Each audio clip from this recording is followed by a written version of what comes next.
ಓಂ ಶಂ ಶನೀಶ್ವರಾಯ ನಮಃ. ಹೊಸ ವರ್ಷದ ಶುಭಾಶಯಗಳು. ಈಗ ಮಕರ ರಾಶಿ.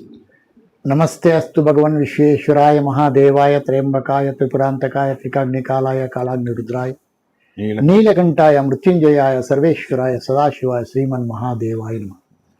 ಮಕರ ರಾಶಿ ಹೇಳೋದಾದರೆ 7 ವರ್ಷದ ಶನಿ ಏನು ಪರಿಭ್ರಮಣ ಆಯಿತು ಧನಸ್ಸು ಮಕರ ಮೀನದ ಕುಂಭದ ಮೇಲೆ, ಆ ಪರಿಭ್ರಮಣದ ಒಂದು ಆಗುಹೋಗುಗಳನ್ನು ಅನುಭವಿಸಿ ಈಗ ಕಳೆದ 1 ವರ್ಷದಿಂದ ಮೀನರಾಶಿಯಲ್ಲಿ ಸಂಚಾರ, 3ನೇ ಶನಿ, ಉಪಚಯ ಸ್ಥಾನದಲ್ಲಿ ಶನಿ ಸಂಚಾರ ಒಳ್ಳೆಯ ಯೋಗವನ್ನು ಕೊಡುತ್ತೆ ಮಕರ ರಾಶಿಗೆ ಅಂತ.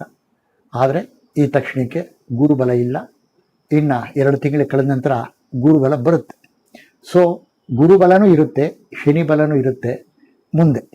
ಸೊ ಶನಿ ಬಲ ಗುರುಬಲ ಎರಡೂ ಇದ್ದಾಗ ಮಕರ ರಾಶಿಗೆ ನಿಜವಾಗ್ಲೂ ಒಳ್ಳೆಯದಾಗುತ್ತೆ ಅಂತ. ಮತ್ತು ಈಗ ಕಳೆದ ಒಂದು ಅಮಾವಾಸ್ಯೆಯಲ್ಲಿ ಆದಂಥ ಒಂದು ಗ್ರಹಗಳ ಸ್ಥಿತಿ ಗತಿ ಯುತಿ ಏನಿದೆ ಅಂದರೆ, 3ನೇ ಮನೆಯಲ್ಲಿ ಶನಿ ಜೊತೆಯಲ್ಲಿ ರವಿ ಮತ್ತು ಶುಕ್ರ ಕುಜ ಮತ್ತು ಚಂದ್ರ ಶುಭ ಗ್ರಹಗಳು, ಪಾಪಗ್ರಹಗಳ ಸಂಯೋಗ 3ನೇ ಮನೆ. ಆದರೂ 2ನೇ ಮನೆಯಲ್ಲಿ ಕುಜ ರಾಹು ಅವೇನು ಅಷ್ಟು ಒಂದು ಒಳ್ಳೆಯ ಯೋಗವಲ್ಲ. ಆದರೂ ಶನಿಯ ಒಂದು ಯೋಗದಿಂದಾಗಿ ಇವೆಲ್ಲ ಯಾವ ಒಂದು ತೊಂದರೆಯನ್ನು ಕೊಡುವ ಒಂದು ಅನುಭವಕ್ಕೆ ಬರೋದಿಲ್ಲ. ಗುರುಬಲ ಇನ್ನು 2 ತಿಂಗಳಂತ ಬರುತ್ತೆ. ಮತ್ತು ಜ್ಯೋತಿಷ್ಯದಲ್ಲಿ ಉಲ್ಲೇಖ ಏನು ಅಂದರೆ, ಗುರು ಬದಲಾವಣೆ ಆಗೋಕ್ಕೆ ಮೊದಲು 2 ತಿಂಗಳ ಮೊದಲೇ ದೃಷ್ಟಿ ಬೀರ್ತಾನೆ, ಇರತಕ್ಕಂಥ ಒಂದು ಸಮಸ್ಯೆಗಳನ್ನು ಪರಿಹಾರ ಮಾಡ್ತಾನೆ, ಒಂದು ಶುಭಗಳನ್ನೇ ಕೊಡ್ತಾನೆ ಅಂತ ಉಲ್ಲೇಖ ಇದೆ. ಅದರ ಪ್ರಕಾರ ಮಕರ ರಾಶಿಗೆ ಗುರುಬಲ ಬಂದಂಗೆ ಅರ್ಥ. ಶನಿ ಬಲ ಚೆನ್ನಾಗಿದೆ ಅಂದರೆ ಶನಿ ಬಲ ಗುರುಬಲ ಎರಡು ಚೆನ್ನಾಗಿದೆ. 12 ರಾಶಿಗಳಲ್ಲಿ ಇದು 10ನೇ ರಾಶಿ ಆಗಿ, 10ನೇ ರಾಶಿ ಕರ್ಮಸ್ಥಾನ, ಕರ್ಮಜೀವಿ ಅಧಿಪತಿ ಶನಿ ಮಹಾತ್ಮನು. ಅಲ್ಲಿರ್ತಕ್ಕಂಥ ನಕ್ಷತ್ರಗಳು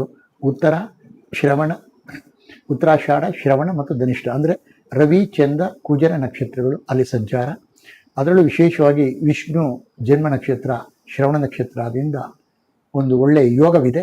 ಅದರಿಂದ ಮಕರ ರಾಶಿಗೆ ಇಷ್ಟು ದಿನ ಕೆಲವು ಅವಘಡಗಳು, ದುಃಖ, ವಿಪರ್ಯಾಸ ಮತ್ತು ಅಸಮಾಧಾನ, ಭಿನ್ನಾಭಿಪ್ರಾಯಗಳು, ಕೋರ್ಟ್ ವ್ಯವಹಾರಗಳು, ಮನಸ್ಸಿಗೆ ಬೇಸರ, ಅಶಾಂತಿ ಇವೆಲ್ಲ ಕಳೆದು ಮುಂದೆ ಒಳ್ಳೆಯ ರೀತಿಯ ವಾತಾವರಣ ಸೃಷ್ಟಿಯಾಗುತ್ತೆ ಜ್ಯೋತಿಷ್ ಶಾಸ್ತ್ರದ ಪ್ರಕಾರ ಅಂತ ಖಂಡಿತವಾಗ್ಲೂ ಹೇಳ್ಬೋದು.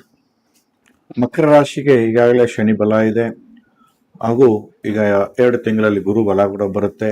ಆದರೆ ಶನಿ 7 ಶನಿ ಅಂತ್ಯ ಬಿಡುಗಡೆ ಆಯಿತು, ಒಂಥರ ಸಮಾಧಾನ ಆಯಿತು. ಆದರೆ 2ರಲ್ಲಿರ್ತಕ್ಕಂಥ ರಾಹು, ಅಷ್ಟಮದಲ್ಲಿರ್ತಕ್ಕಂಥ ಕೇತು, 6ನೇ ಭಾವದಲ್ಲಿರ್ತಕ್ಕಂಥ ಗುರು ಇರ ಒಂದು ರೀತಿ ಅಲ್ಲೋಲ ಕಲ್ಲೋಲ ಆಗ್ತಕ್ಕಂಥದ್ದು ಇನ್ನು 2 ತಿಂಗಳ ಮಟ್ಟಕ್ಕೆ. ಹಾಗೂ 2ರಲ್ಲಿರ್ತಕ್ಕಂಥ ರಾಹು ಕೌಟುಂಬಿಕ ಕಲಹ, ಕೌಟುಂಬದಲ್ಲಿ ಅಶಾಂತಿ.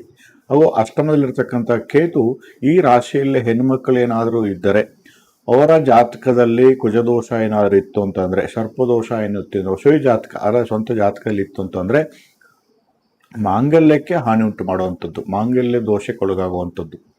ಹಾಗೆಯೇ ಮಾಂಗಲ್ಯ ಪ್ರಾಪ್ತಿ, ಮಾಂಗಲ್ಯ ದೋಷವನ್ನು ನಿವಾರಣೆ ಮಾಡೋದಕ್ಕೆ ಓಂ ದುಂ ದುರ್ಗಾಯ ನಮಃ, ದುರ್ಗಾದೇವಿ, ದುರ್ಘಟನೆಗಳು ನಡೆಯಬಾರ್ದು, ದುರ್ಗಾದೇವಿಯನ್ನು ಆರಾಧನೆ ಮಾಡ್ಕೊಂಡ್ಬರ್ಬೇಕಾಗ್ತದೆ.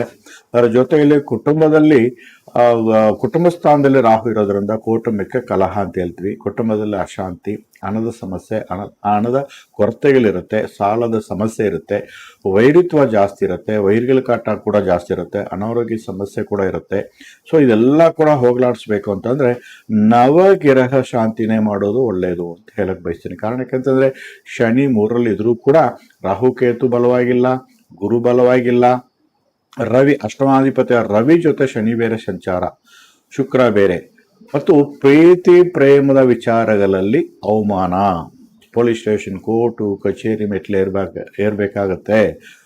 ಈ ರಾಶಿಯಲ್ಲಿ ಹುಟ್ಟಿರ್ತಕ್ಕಂಥ ಹೆಣ್ಮಕ್ಳು ನೋಡಿ ಇವತ್ತು ಮನಸ್ತಾಪಗಳಾಗಿ ಬೇರೆ ಬೇರೆ ಆಗಿದ್ರೆ ಸೊ ಖಂಡಿತವಾಗಲೂ ಕೂಡ ವಿಚ್ಛೇದನಕ್ಕೊಳಗಾಗುವಂಥದ್ದು, ಡೈವರ್ಸ್ ಅಪ್ಲೈ ಮಾಡುವಂತಹ ಒಂದು ದೋಷ ಕೂಡ ಕಟ್ಟಿಟ್ಟ ಬುತ್ತಿ ಮುಂದಿನ ದಿನಗಳಲ್ಲಿ.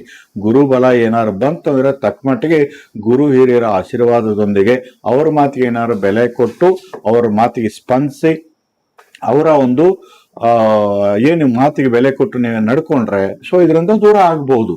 ಸರ್ವೇ ಸಾಮಾನ್ಯ ಗುರು ಹಿರಿಯರಿಗೆ ಬೆಲೆ ಕೊಟ್ಟು ಗುರು ಹಿರಿಯರನ್ನ ಸೊ ಆಶೀರ್ವಾದ ತೆಗೆದುಕೊಂಡು ಖಂಡಿತವಾಗ್ಲೂ ಕೂಡ ಏನಾದರೂ ಸರಿ ನಾನು ಬಾಳಬೇಕು ಅಂತಕ್ಕಂತಹ ಧೈರ್ಯ ಮಾಡಿಕೊಂಡ್ರೆ 100% ಒಳ್ಳೆ ದಾಂಪತ್ಯ ಜೀವನ ಚೆನ್ನಾಗಿರುತ್ತೆ. ಮಿತ್ರರಿಂದ ಶುಭ ಫಲ ಹಾಗೂ ಸಹಾಯ, ಕೀರ್ತಿ, ಸಂಪತ್ತು, ಬೆಳವಣಿಗೆ, ಧೈರ್ಯ, ವೀರ್ಯ, ಒಡವೆಗಳು ಸೇರುವಂಥದ್ದು, ಖರೀದಿ ಮಾಡುವಂಥದ್ದು ಎಲ್ಲ ಕೂಡ ಉಂಟು ಮಾಡುತ್ತೆ ಮಕರ ರಾಶಿ ಇಟ್ಟಿರ್ತಕ್ಕಂಥವ್ರಿಗೆ. ಆದರೆ ನವಗ್ರಹ ಶಾಂತಿ ಒಂದಲ್ಲ ಎರಡಲ್ಲ, ಈಗ ಮೇ ಮುಗಿಯೋ ತನಕ 9 ಗ್ರಹಕ್ಕೂ ಕೂಡ ನವಗ್ರಹ ಶಾಂತಿ ಮಾಡ್ಕೊಂಡ್ಬರೋದು ತುಂಬಾ ತುಂಬಾ ಒಳ್ಳೆಯದು. ಯಾಕಂತಾರೆ ರಾಹು, ಕೇತು, ಕುಜ, ರವಿ ಈ ಥರ ಒಂದೊಂದು ಗ್ರಹಕ್ಕೆ ಹೇಳೋದಕ್ಕಿಂತ ನವಗ್ರಹ ಶಾಂತಿ ಮೇ ತನಕ ಸತತವಾಗಿ 70 ದಿನಗಳ ಕಾಲ ವಾರಕ್ಕೊಂದು ಬಾರಿ ನಿಮ್ಮ ನೋಡಿ, ಇವತ್ತು ಶನಿವಾರ ಅಥವಾ ಶುಕ್ರವಾರ ಏನೋ ಒಂದು ವಾರವನ್ನ ಆಯ್ಕೆ ಮಾಡಿ ವಾರ ತಪ್ಪದೆ ನವಗ್ರಹ ಶಾಂತಿ ಮಾಡ್ಕೊಂಬಂದ್ರೆ ತುಂಬ ಒಳ್ಳೆಯದು. ಮಕರ ರಾಶಿ ಇಟ್ಟಿರ್ತಕ್ಕಂಥವ್ರಿಗೆ ಮೇ ನಂತರ ಮದುವೆ ವಯಸ್ಸಲ್ಲಿರ್ತಕ್ಕಂಥವ್ರಿಗೆ ವಿವಾಹ ವಿಳಂಬವಾಯಿತು, ಅವಮಾನ ಆಯಿತು, ಏನಿವತ್ತು ಕಂಟಕ, ಸತಿಪತಿ, ಕಲಹ, ವಿಚ್ಛೇದನಕ್ಕೆ ಅಪ್ಲೈ ಮಾಡಿದ್ದೀನಿ ಅಂತ ಹೇಳಿದೀವಲ್ವಾ, ಅದು ಒಂದು ಹಂತಕ್ಕೆ ಬರುತ್ತೆ. ಸಮಾಧಾನ ಮಾಡಿಕೊಂಡು ದಾಂಪತ್ಯ ಜೀವನ ಮುಂದುವರಿಯುತ್ತೆ. ಮದುವೆ ವಯಸ್ಸಲ್ಲಿರ್ತಕ್ಕಂಥವ್ರಿಗೆ ಮದುವೆ ಅಂದರೆ ವಿವಾಹ ಪ್ರಾಪ್ತಿ ಆಗುತ್ತೆ, ಸಂತಾನ ಪ್ರಾಪ್ತಿ ಆಗುತ್ತೆ, ಉದ್ಯೋಗ ಪ್ರಾಪ್ತಿ, ವ್ಯಾಪಾರ ವಹಿವಾಟು ಹೆಚ್ಚು ಅನುಕೂಲ, ಹೆಚ್ಚು ಲಾಭ, ವಿಜಯ ಸಾಧಿಸುವಂಥದ್ದು. ಮತ್ತೆ ಕುಟುಂಬ ಸ್ಥಾನಕ್ಕೆ ಈಗೇನು ಗುರು ವೀಕ್ಷಣೆ ಇದೆ, ಆಗ ಸಾಲ ಏನಿವತ್ತು ಸಾಲ ಏರಿದೆ, ವೈರುತ್ವ ಸ್ಥಾನದಲ್ಲಿ ಗುರು ಇದ್ದಾನೆ, ಶತ್ರು ಬಾಧೆ ಇತ್ತು, ಸಾಲದ ಕಾಟ ಇತ್ತು, ಅದೆಲ್ಲ ಕೂಡ ನಿವಾರಣೆ ಆಗುತ್ತೆ. ಸಾಲ ಖಂಡಿತವಾಗ್ಲೂ ಕೂಡ ತಕ್ಕ ಮಟ್ಟಿಗೆ ಕಡಿಮೆ ಆಗುತ್ತೆ, ಋಣ ವಿಮೋಚನವಾಗುತ್ತೆ. ಮತ್ತು ಮಿತ್ರನಿಂದ ಶುಭ ಫಲಗಳು, ಸ್ನೇಹ ವರ್ಗದಿಂದ ಒಳ್ಳೆ ಅನುಕೂಲ ತಂದುಕೊಡುವಂಥ ಒಂದು ಅದ್ಭುತವಾದ ವರ್ಷ ಜೂನ್ ನಂತರ ಮಕರ ರಾಶಿಯವರಿಗೆ ತುಂಬ ಚೆನ್ನಾಗಿರುತ್ತೆ.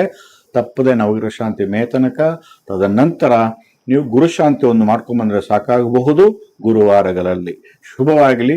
ಮಕರ ರಾಶಿಯಲ್ಲಿ ಹುಟ್ಟಿರ್ತಕ್ಕಂಥವರಿಗೆ 5, 6, 14, 5, 14, 23, 6, 15, 24 ನೀಲಿ ಮತ್ತು ಹಸಿರು ಬಣ್ಣದ ಬಣ್ಣಗಳು ತುಂಬಾ ಅದೃಷ್ಟ ತಂದು ಕೊಡುತ್ತೆ. ಮಕರ ರಾಶಿಯಲ್ಲಿ ಹುಟ್ಟಿರ್ತಕ್ಕಂಥವ್ರಿಗೆ ಶುಭವಾಗಲಿ. ನಮಸ್ಕಾರ.